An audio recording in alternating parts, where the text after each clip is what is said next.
So first the bottles are collected from waste. They are then cleaned and washed and cut into flakes or pellets. These pellets, through a process that they follow, they become into this filament type, which looks like cotton. And after that, we transform it to the thread. The thread, we make our fabric. And in order to achieve the waterproof effect that we have on the bag, we apply a film that is also made from recycled windscreens, and we apply it on our material. And this is how it's made.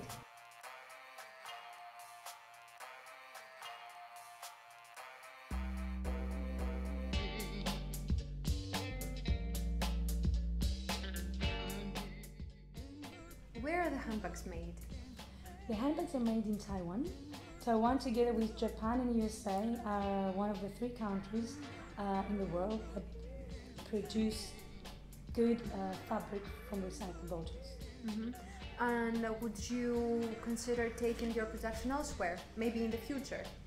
At the moment, we are very happy with the workshop we have in Taiwan, but in the future, we are investigating and seeing more workshops and factories that we could develop our production. So, options are open. How do you implement fair trade and labor in your company? We have chosen that 5 women will made our first collection. These 5 women worked in a governmental workshop where, after we made sure that the workshop had all the certifications needed for fair labor, we made sure that we gave them an extra on their salary, so they were happy to produce our bags. Where is your collection currently stocked? It's stocked in the UK and Greece. Where do you see the highest engagement? We started the company in the UK, and I would say that in the UK would be the most the country that we have the most engagement. However, Greece, we had a lot of media participation as well, and we had a lot of people interested. So I would say that Greece is also a growing market. Could you discuss the steps that you took to approach people and organizations to support your cause? Of course. First, it was the idea. Then we were searching for the ideal fabric. I had a very big interest for transforming waste into something useful, and I started researching on plastic bottles. That's how I found out that plastic bottles can be actually transformed into fabric. We made a very thorough research on that, and I saw that there are factories that actually transform that into fabric, the plastic bottles fabric.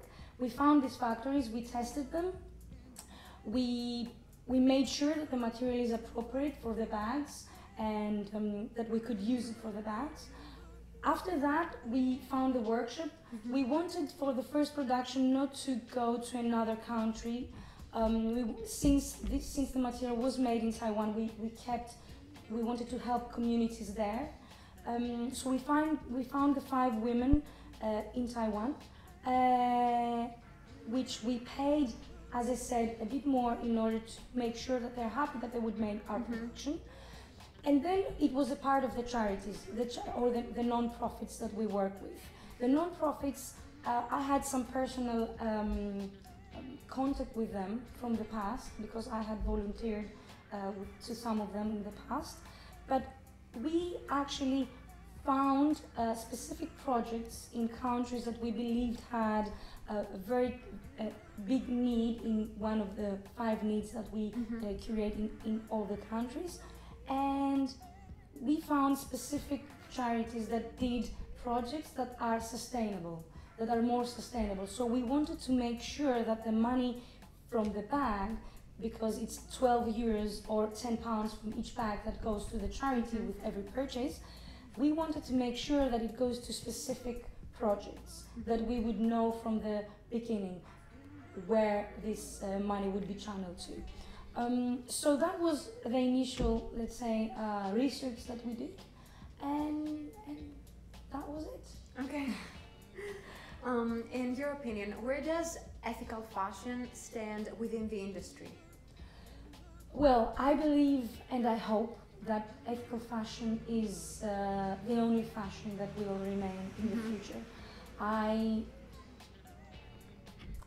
From my experience in fast fashion, I would say that ethical fashion is the fashion that respects the people, respects the planet, and also uses the power of purchase to do good.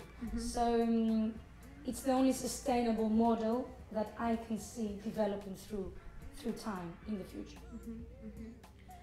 Do you think that charity fashion brands are a mere fad, or are they here to stay? I definitely believe that they are here to stay.